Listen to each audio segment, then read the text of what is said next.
माझ्या भाग्याचं माझ्या सौख्याचं लीण सोन्याचं माझं कुंकू रोज पूजिते रोज जपिते लाख मोलाचं माझं कुंकू हा हा हा कुंकू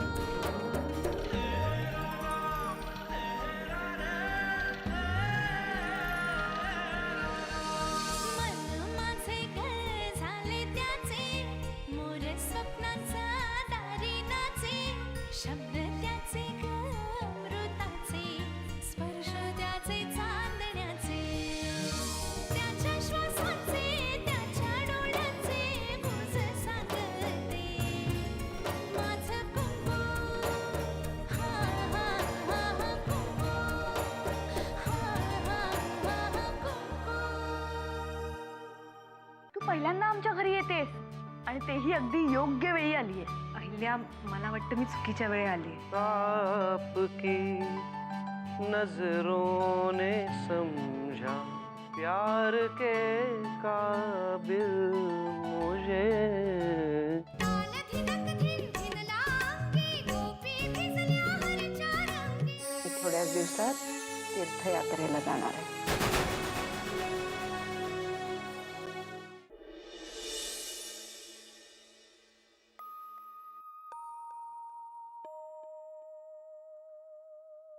काय झालं?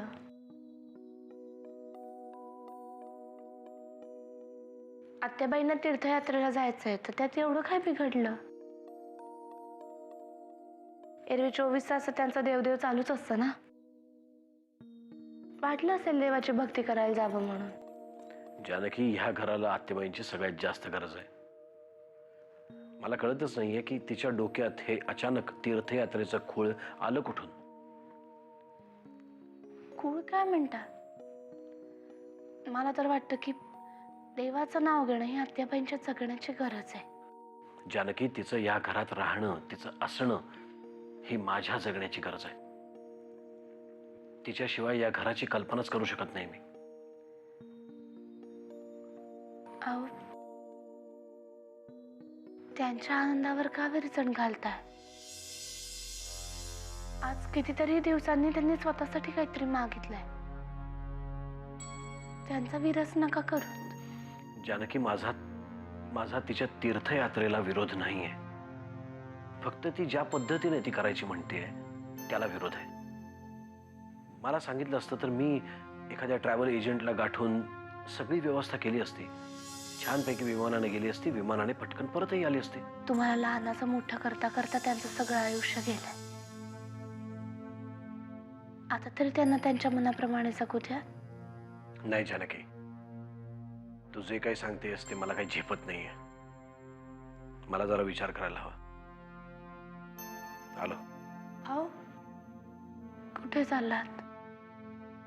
जेवण जरा जास्त झालंय, गच्चीवर जाऊन फेऱ्या मारून येतो.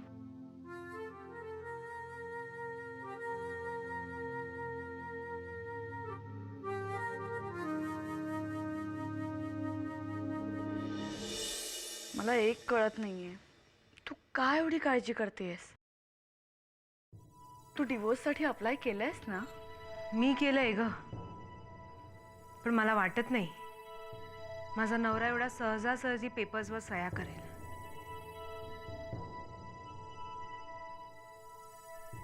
त्याने सह्या केल्याच पाहिजेत, आणि जर नाही केल्या ना तर माझ्याशी गाठ आहे, अहिल्या किल्लेदारशी.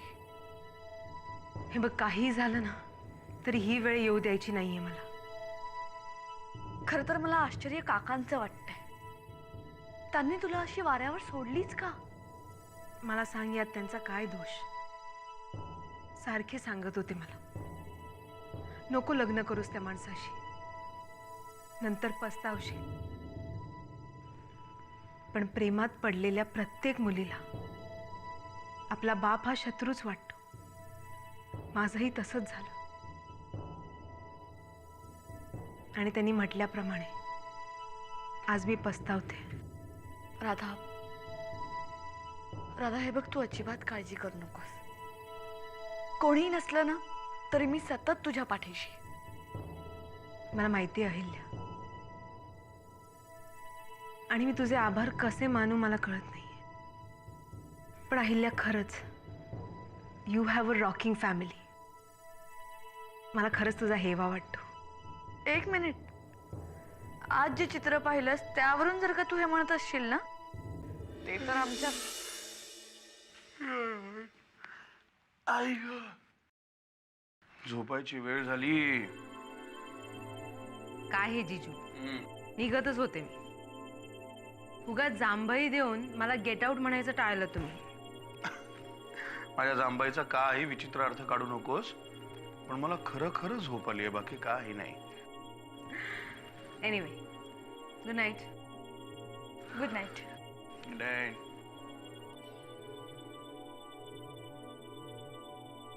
काय हो, आम्ही दोघी बोलत होतो ना.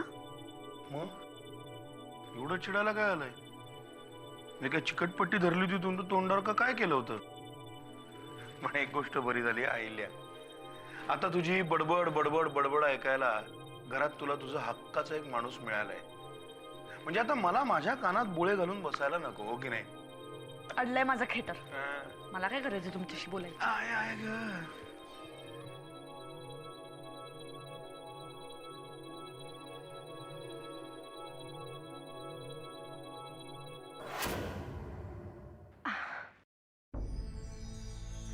काय झालं? काय हवंय का? हो, ॲक्च्युली मला माझी रूम सापडत नाहीये. कधीपासून शोधते, पण इथून सरळ गेल्यावरती डावीकडची दुसरी रूम. ओह, थँक्यू. काय ना, मोठं घर आहे, नवीन आहे, म्हणून जरा. Anyway, good night. Good night.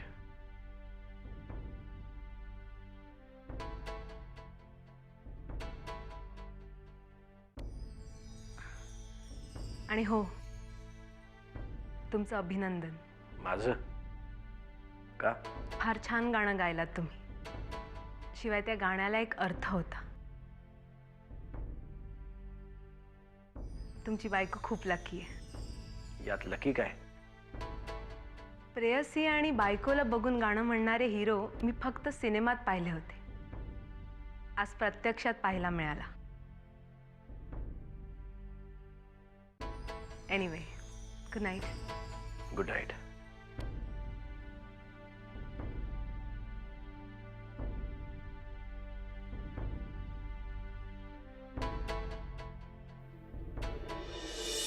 साहेब, मला काही कळत नाहीये, अचानक आपल्या लढ्याची धार अशी थंड कशी पडली? दरवेळी मी काहीतरी छान आयडिया आणतो आणि तुम्ही त्याला कवडी मोलाचाही भाव देत नाही. करव, आजकाल लय विचार करायला लागले तुम्ही. पण माझ्याकडे ही विचार करण्याची ताकद आली कोणाकडून? आपल्याकडूनच ना. हे बघा करव, जे काम सांगितलंय तेवढंच करायचं. काल बाईनी एवढा अपमान करून सुद्धा तुमची जीभ चाललीच आहे.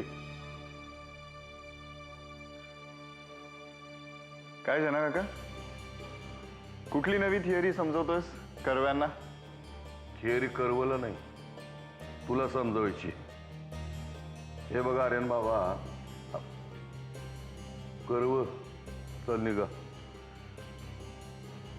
निघा, आणि जे सांगितले त्याचा जरा विचार करा.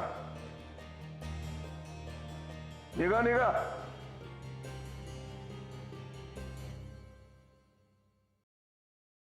बोल, काय समजवतोस मला? हे बघ आर्यन बाबा, तुझ्या आईने मला तुझ्याकडे बोलायला सांगितलंय अमृताबद्दल. जना काका, याआधी आपण बऱ्याच वेळेला या विषयावर चर्चा केली आहे. तुला कंटाळा नाही का रे येत? मला तर खूप कंटाळा आलाय.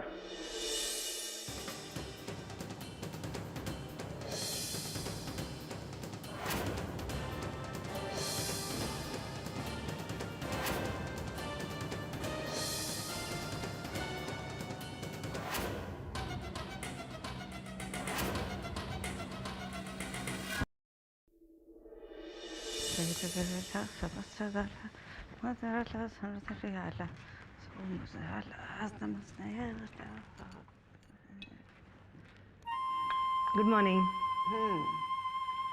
आता मला वाटतं तुमच्या सगळ्यांच्या नादाने मी सुद्धा गुड मॉर्निंग आणि गुड नाईट म्हणायला लागणार आहे. कशी आहेस तू? काल या समारंभाच्या नादात ना तुझ्याशी बोलायलाच झालं नाही ग. बरं, जेवण झाल्यावर बोलीन म्हटलं तर मीच इतकी थकून गेले होते की गेले झोपून. बरं, मग आता काय करायचं ठरवलंयस तू? खरं सांगू का आत्याबाई, आपण आता काही ठरवायचंच नाही, असंच ठरवलं. कारण ज्या ज्या वेळेला उत्साहाने मी काही ठरवायला गेले त्या त्या वेळेला माझ्या पदरी अपयशच आलं. का ग, असं काय झालं एवढं? आता हेच बघा ना, चांगलं जर्नलिझममध्ये करिअर करत होते, तर ते सोडून लग्न करायचं ठरवलं. आणि आज वाट्याला हा दिवस आला. तुझा नवरा सुद्धा काहीतरी बिझनेसमध्येच होता ना? हो आत्याबाई, मी ज्या न्यूजपेपरसाठी काम करत होते तिथे जो माझा बॉस होता त्याचा सख्खा लहान भाऊ. इनफॅक्ट तिथेच आमची ओळख झाली. आणि मग जे नेहमी होतं, आधी ओळख, मग ओळखीचं रूपांतर प्रेमात, आणि मग लग्न. तू घरच्यांच्या मर्जीविरुद्ध लग्न केलंस असं ऐकलं होतं मी, पण पुन्हा ना हा विषयच कधी निघाला नाही. माझं घर, माझी माणसं सोडून मी त्याच्याबरोबर पळून जाऊन लग्न केलं. पण आत्याबाई, त्याचं आधीच लग्न झालं होतं. पण त्यांनी मला सांगितलं की त्याची बायको त्याला त्रास द्यायची. पण लग्नानंतर मला कळलं की माझा निर्णय चुकीचा होता. पण तेव्हा खूप उशीर झाला होता. मग आम्ही दिल्लीला शिफ्ट झालो. पण मग इतक्या वर्षाने तू हा निर्णय कसा काय घेतलास? मी लग्नाच्या पहिल्याच आठवड्यात हा निर्णय घ्यायला हवा होता. त्याच्याशी लग्नच करायला नको होतं. पण आत्याबाई, आपण बायकांना खूप आशावादी असतो. उसवलेले वीण शिवण्यातच इतके वर्ष गेले. पण नाईलाजाने आज मला हा निर्णय घ्यावा लागला आणि आम्ही वेगळे झालो. पण आता माझे घरचे, हो, ते आईल्याकडनं कळलंय मला सगळं. म्हणून तर मगाशी विचारलं ना मी तुला की आता काय करायचं ठरवलंयस तू? आयुष्य जिथे वळवेल तिथे वळायचं, निमूटपणे, मान खाली घालू. पण माझ्या या परिस्थितीत तुम्ही मला इथे राहायची परवानगी दिली त्याबद्दल खरंच थँक्स. पण आत्याबाई, तुम्हाला ज्यावेळी वाटेल की माझ्यासारख्या बाईने इथे राहू नये तेव्हा तुम्ही मला सांगा, मी निघून जाईन. अगं, तू या घरात आपलेपणाने आली आहेस ना, मग आता तुझं काहीतरी चांगलं झाल्याशिवाय आम्ही तुला वाऱ्यावर कसे सोडू? हा, आता तुझे काही निर्णय चुकले असतील, पण ठीक आहे ना, अगदी मनमोकळेपणाने राहा इथे आणि लवकरात लवकर तुझं स्वतःचं आयुष्य जगायला लाग.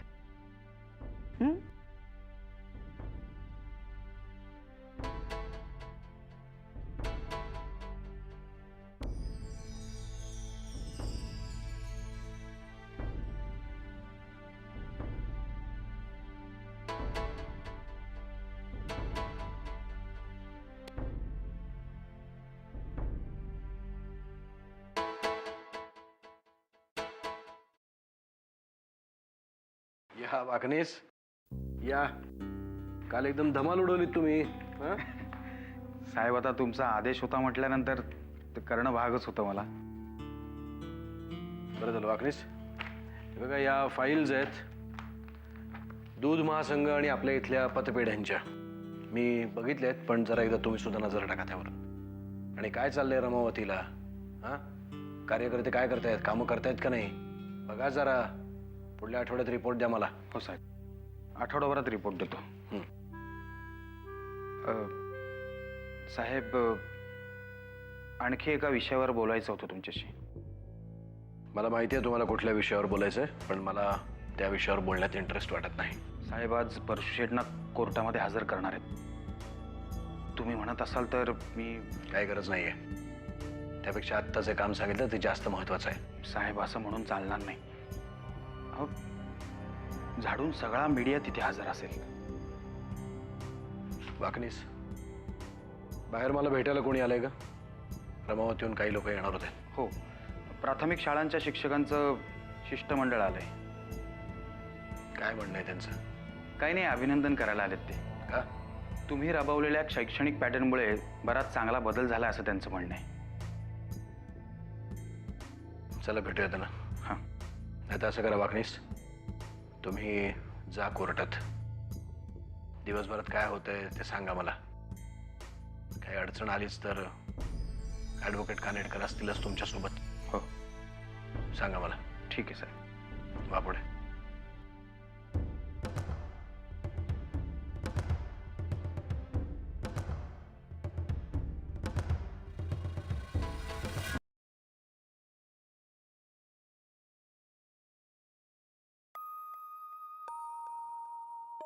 वामन दादा,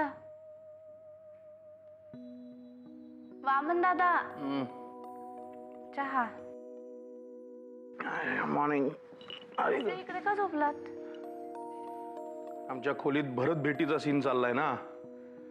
कित्येक वर्षांनी दोन बहिणी भेटतायत. पटर पटर पटर पटर. हे बरं आहे. मी राधिकाताईंसाठी नाश्ता आणू का? नाही नाही, नको. तू खोलीत जाऊ नकोस. कितीतरी दिवसांनी तिची बहीण आली आहे घरी. तिच्या समोर तुझा काहीतरी मुद्दाम अपमान करेल, काहीतरी बोलेल. नको ते. अहो पण ते लागली असेल तर भूक येईल ना इथे, जेवेल, खाईल. नाही तर आहे ना तिची बहीण, बघेल तिचं काय ते.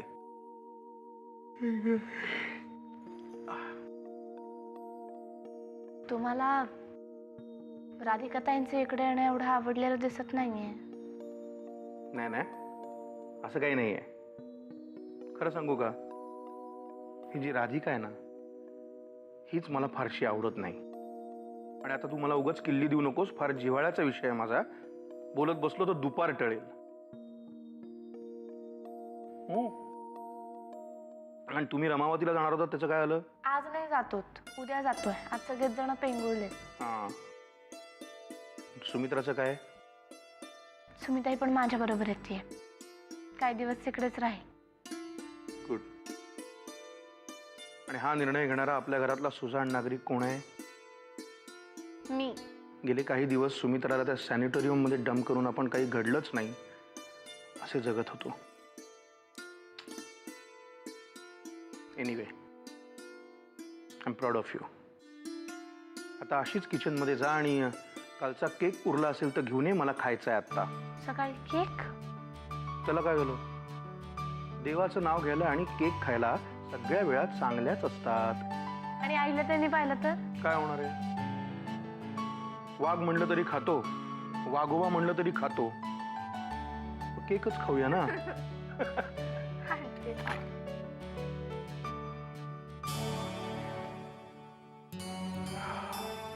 हो थोरात, कळतंय कळतंय काय करायचं ते आम्हाला.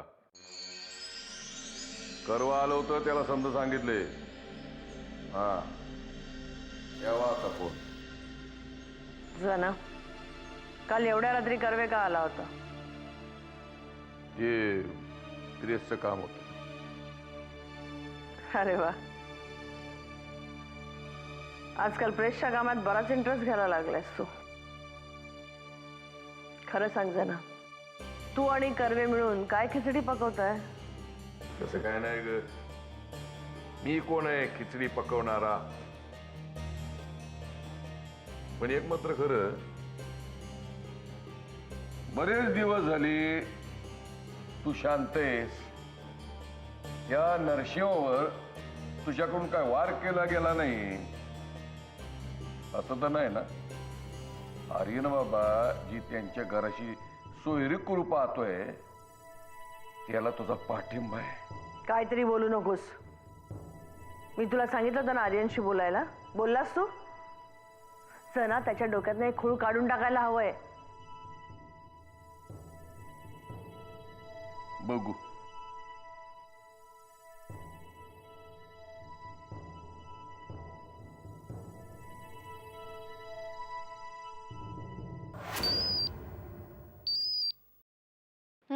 बोला. नमस्कार, तुमचा सेवक कर्वे बोलतोय. माझा सेवक? तुमच्या मॅडमची नोकरी सोडलीत की काय? छे हो, तेवढं कुठलं आमचं नशीब. परवडत असताना तर कधीच सोडून दिली असती. कर्वे, तुम्ही असंतुष्ट आहात हे माहित नव्हतं मला. या जगात कोण संतुष्ट आहे अहिल्यादेवी? आम्ही असंतुष्ट नाही, अपमानित होत. आता तुम्हालाच तळवे चाटायची सवय, मग त्यात एखादी लाथ बसली तर त्यात रडायचं काय? ते लाथा खायची सवयच आहे हो मला. पण हातात बॉम्ब गोळा असूनही कोणीतरी तो वापरू नका म्हणून सांगतं ना, तेव्हा मात्र मनापासून दुःख होतं. कर्वे, तुमचे बरेचसे बॉम्ब हे फुसके निघतात. मागे ते फोटो दिले होते ते पण. ते सोडव. पण आता जे मी काही सांगतोय ना, ते नीट कान देऊन ऐका.